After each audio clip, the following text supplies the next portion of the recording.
We are here at the Willham House in Stillwater, and this is home to President Hargis and First Cowgirl and Hargis. And this house has been here for quite a while, but we wanted to take a little closer look at it. And joining us today is John Stevens, a horticulturist with Landscape Services.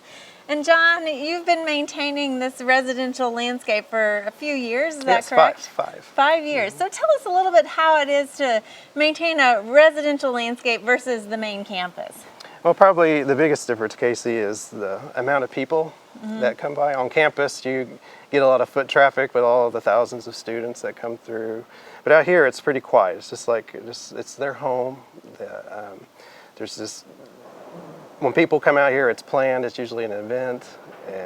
And you have some big parties, though, you have to get ready for, too. We do. We have a lot of student events throughout the semester, and depending on what semester is, spring or fall, depends on the amount of. Yeah, because I know they're really about opening up the home and having a few functions out here and stuff for people, and making it feel welcome for the students and stuff, too. That's correct. So let's talk a little bit. I mean, you've got some really neat detail out here. I mean, some of this stuff you probably wouldn't be able to do on main campus just because of the traffic, I would imagine. Oh, exactly. Yeah, we have a lot of feature beds that we can put more detail in. We don't have to worry about being disturbed by students walking by. Yeah. We have a lot of garden space areas just for vegetables and fruit.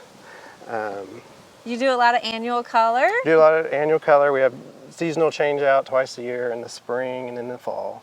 Okay. And then one thing also that you probably have a few more of out here is vegetables versus on campus. I know we have the Mother's Garden near the Atherton that has some herbs and vegetables, but you have something similar here too. Yes, out here I only have to contend with just the animals and wildlife eating the fruit and vegetables, but on campus you have the foot traffic, obviously.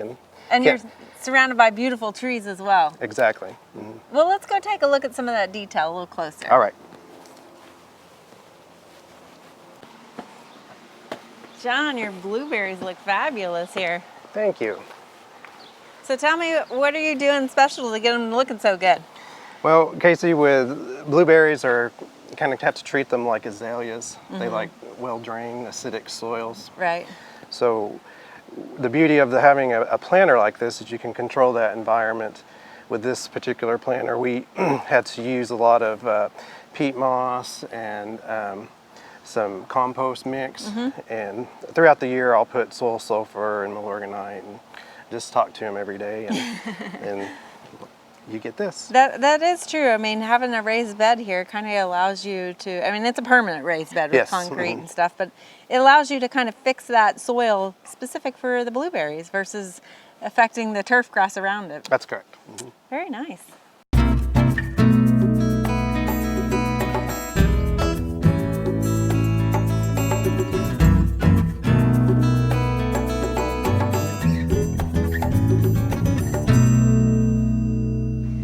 John, this is just a lovely patio garden back here. Thank you. It's kind of a nice little oasis for the Hargises, I imagine. Oh, yes, yes. And I have to first, let's talk about these trees here. I mean, this is just, they really kind of punctuate the garden and make a nice living wall. Oh, yes, yes. These upright oaks, we've started using them on campus in recent years because of the expansion of campus. The construction footprints are getting, making the beds smaller and smaller, tighter to spaces around the buildings. When these upright oaks, they provide height and they can give scale to a building. Oh yeah. And the beauty of them with being in tight spaces like that, the fruit and the leaves all fall and can stay contained within the bed, so it makes for easy cleanup. Yeah, I mean, what, you have 6 trees here in maybe 30 feet of space? Yes, they provide a great screening for back, because we have when the students come out, and we have our functions out here in the evenings, it provides a great screening from the sun. And so, yeah, and I love kind of watching them dance in the wind and stuff. And you've got a lot of other detail that you've incorporated out here, but I want to mention across the way here, you've got some hanging baskets, and I love the way they're framed in that arbor there. Yes, thank you. Is that a kit that was put together? Y'all manufactured that here? We built that in-house. Very Our nice. department, some skilled laborers, carpenters in our department. Very put that nice, together. very nice. Well, and some of the other detail I want to mention, you have some wonderful pots. One right behind us here with the Blonde Ambition grass. And do you enjoy making the different combinations? Oh yes, I love the different textures and just making it look, just tying it all together, making it look beautiful. All right. And please, finally, we got to talk about this too. Your living wall over here. Is this Joseph's coat? It is. We have 4 different cultivars of Joseph's coat, and this is probably one of my favorite features on the property.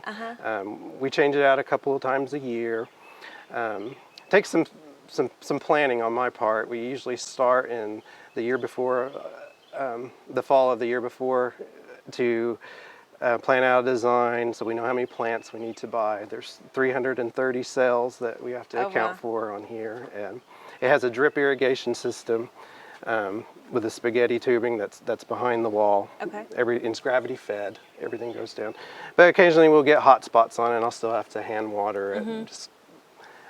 And so you always use Joseph coat, or have you used other plants? Some years we've used succulents. Okay. Some of them do decent. In other years, in the fall, we've used mums, and we usually try to spell out something OSU related, like Go Pokes or Cowboys or something. This year, though, we're experimenting. We're trying to see if we can add some more cells, so we've doubled up on some of the cells to try to create a different design, see what designs we can do for the future. So on some of those diagonals, that's actually 2 different plants in that same cell. Exactly. Okay. Well, you can definitely see your diagonal lines, and I think the design just looks phenomenal. Thank you. So it looks like we have one more room back here. Oh, yes. Wow, it just keeps going. This is a nice little vegetable garden you have here, and you're doing it all in containers. Yes, and it's kind of the same principles, just to be able to control the environment and what goes in. And mainly I'm just trying to keep the animals away from it. In previous years, we've had a lot of problems with animals, deer eating our vegetables. So. Well, your tomatoes and squash all look pretty healthy, and you've got a few herbs back here.